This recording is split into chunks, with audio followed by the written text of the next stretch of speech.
Projetos literários. Esporte e saúde. O início do verão. O Jornal Remoto está começando. Não saia daí, voltamos em instantes.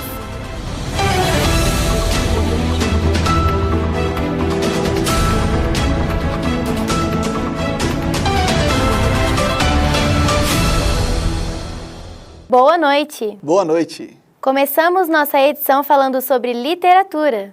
Bibliotecas voltam a funcionar e o projeto Habitar Palavras é um dos destaques desta edição. Confira como participar com Ariane Mantovani.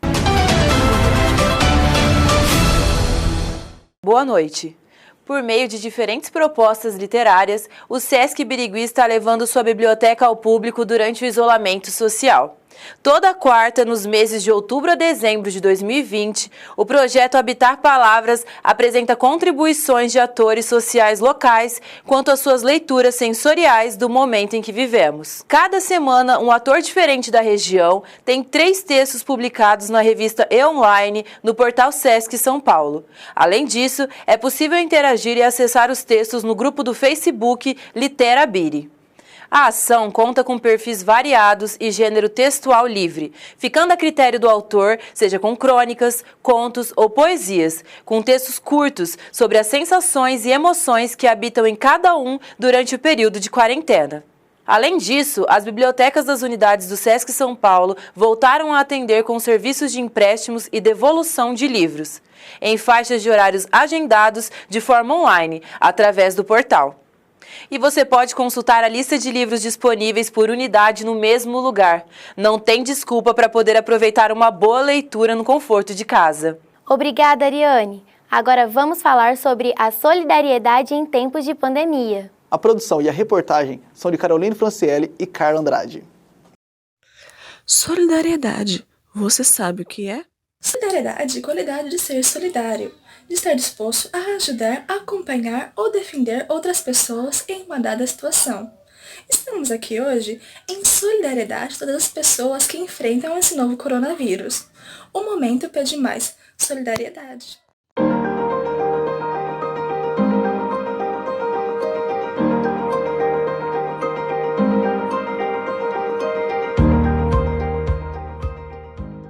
Oferecidos, temos exemplos reais de solidariedade acontecendo aqui no interior paulista. Começado há 3 anos, na cidade de Araçatuba, o projeto Corrente do Bem Regininha auxilia pessoas e famílias necessitadas, com doações e bazares solidários. Idealizado por Regina Lourenço, o projeto continua mesmo na situação de pandemia.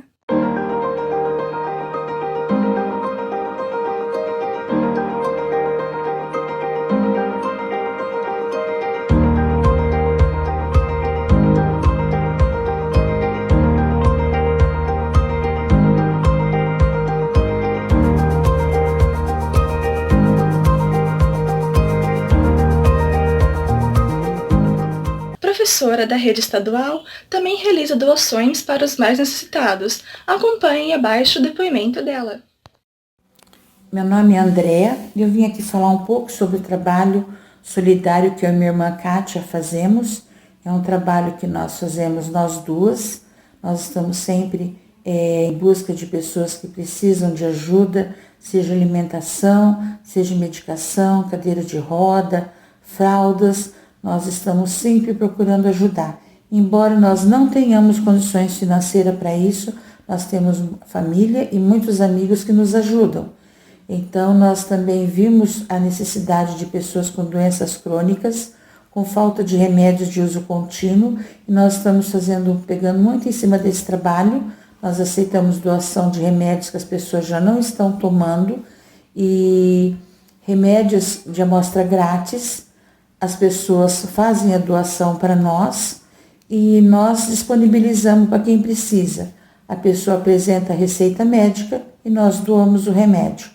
Todo ano, na época de inverno, nós fazemos uma campanha de inverno arrecadando cobertor, roupas de frios, calçados, medicamentos, como eu já falei, sondas e alimentos.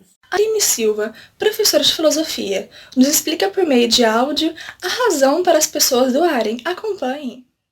Fala de doação, a gente está falando basicamente de um ato solidário, né? Da ideia de solidariedade. É claro que tudo aquilo que faz com que um ser humano haja de uma forma ou de outra algo muito complexo para ser reduzido em poucas palavras. Mas, de um modo geral, a gente pode perceber dois movimentos quando tratamos de solidariedade. Um que vai em direção ao outro e um segundo que vai em direção à pessoa que pratica o ato. Quando o movimento ele vai em direção ao outro, ou seja, é um movimento externo, a gente está falando de uma ação que é feita baseada na empatia. É esse espírito de solidariedade que encerramos a reportagem especial de hoje. Aqui foi Caroline Franciele para a TV Unitoledo. E no próximo bloco vocês conferem Sedentarismo em crianças e adolescentes. tempo e temperatura. Já é verão e grande parte do país começa a ter suas tempestades tropicais. Confira a previsão do tempo com Júlia Boni. Boa noite. A região de Araçatuba está em alerta laranja, quando a onda de calor e baixa umidade trazem risco à saúde. Com mínimas de 24 graus e máximas de 42 graus, a semana começa sem nenhuma previsão de chuva. Na cidade de Araçatuba, o ar quente e os ventos seguem até o fim de semana. A umidade do ar pode chegar a 16%. Em Birigui, a ventania pode chegar forte durante essa semana e o ar segue extremamente seco. Neste ano de 2020, a América do Sul registrou a segunda maior temperatura desde 2005, em agosto deste ano. E o verão ainda nem começou. Obrigado, Júlia. Você pratica atividade física? Hoje vamos falar sobre sedentarismo. Idosos, adultos ou crianças, todos precisam se exercitar. Com aulas à distância, a educação física fica por conta dos pais. A melhora da qualidade de vida e o combate ao sedentarismo são rotina na vida de muitos jovens. A reportagem é de Ariane Mantovani.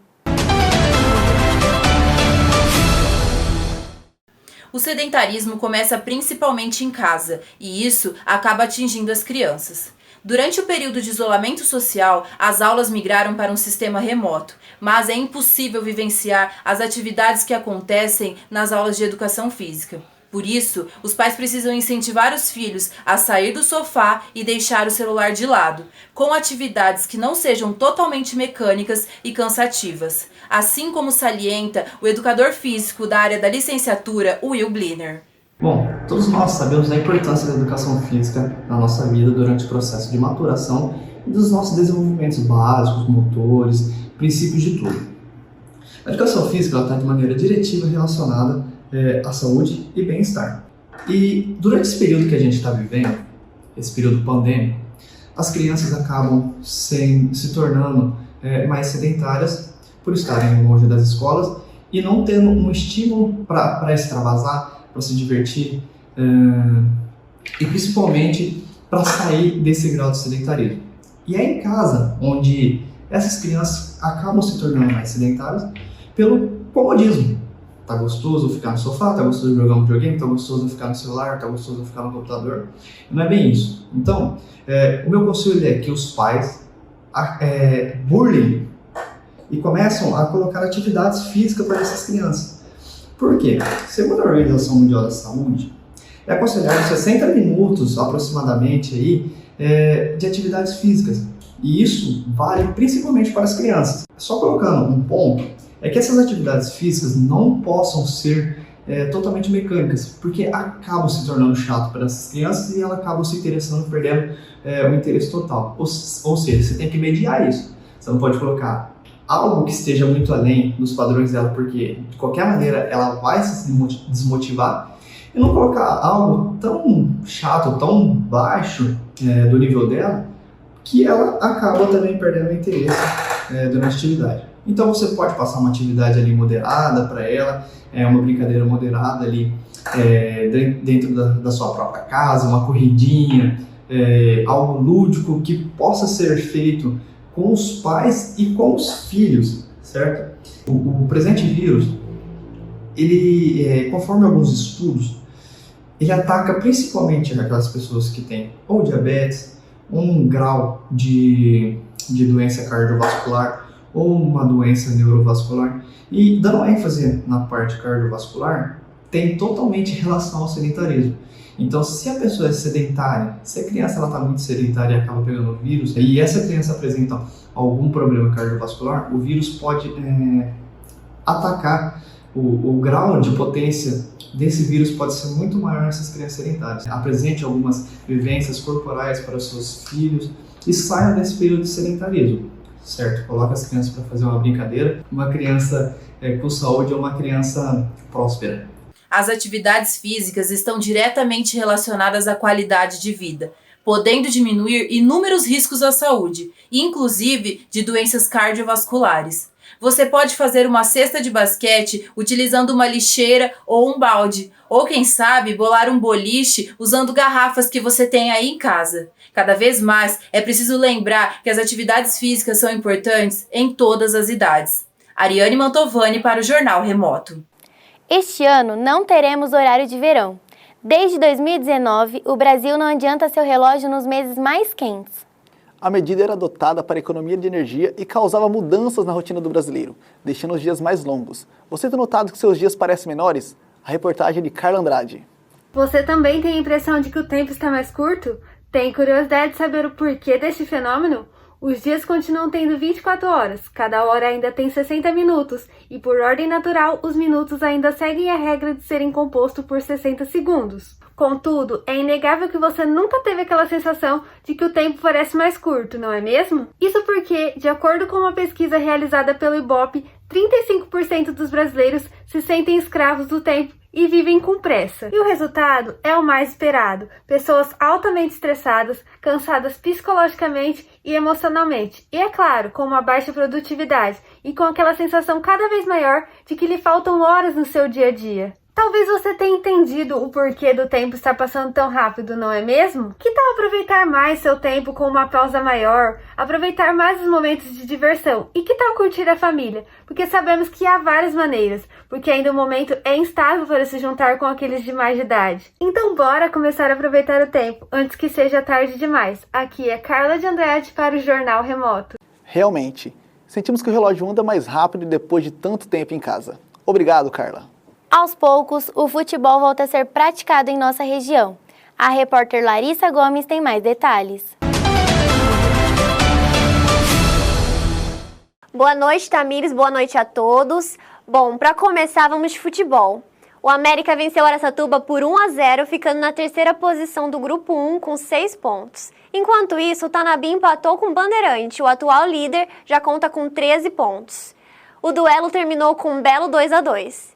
Agora no vôlei, a equipe Futuro Açaí de Araçatuba levou a melhor nessa semana contra a equipe Santos Praia Grande. Com placar de 3-0, a equipe araçatubense se classifica como campeã da Superliga C e disputa no próximo ano a Série B do campeonato. E esses foram os destaques com Larissa Gomes. E no próximo bloco você confere o movimento das eleições no dia 15 de novembro em Araçatuba. Não saia daí!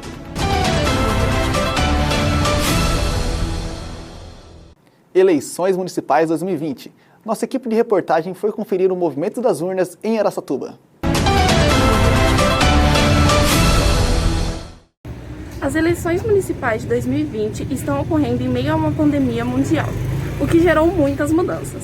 Nós viemos em frente a algumas escolas municipais para conferir essas mudanças e se os eleitores estão seguindo as novas exigências. A primeira alteração foi o dia da votação. Normalmente aconteceria no dia 4 de outubro. Hoje é dia 15 de novembro, feriado da Proclamação da República. A segunda alteração foi o horário de votação. Uma hora a mais foi adicionada, sendo agora das 7 horas da manhã às 17 horas da tarde, com o período da manhã das 7 às 10, sendo preferencialmente para idosos com mais de 60 anos. Além disso, não houve contato entre mesários e leitores, nem mesmo para a confirmação do documento, que foi feita com 1 metro de distância entre ambos. O leitor teve que trazer a sua própria caneta e, na entrada nas salas, antes e depois da votação, o cidadão higienizou as mãos com álcool em gel, além do uso de máscara durante o tempo todo. O Jornal Remoto termina agora. Essa é uma produção dos alunos do 6º semestre de jornalismo do UniToledo. Obrigado pela sua audiência. Você pode acompanhar outras edições pelo canal da TV UniToledo no YouTube. Uma ótima noite e até a próxima edição. Boa noite!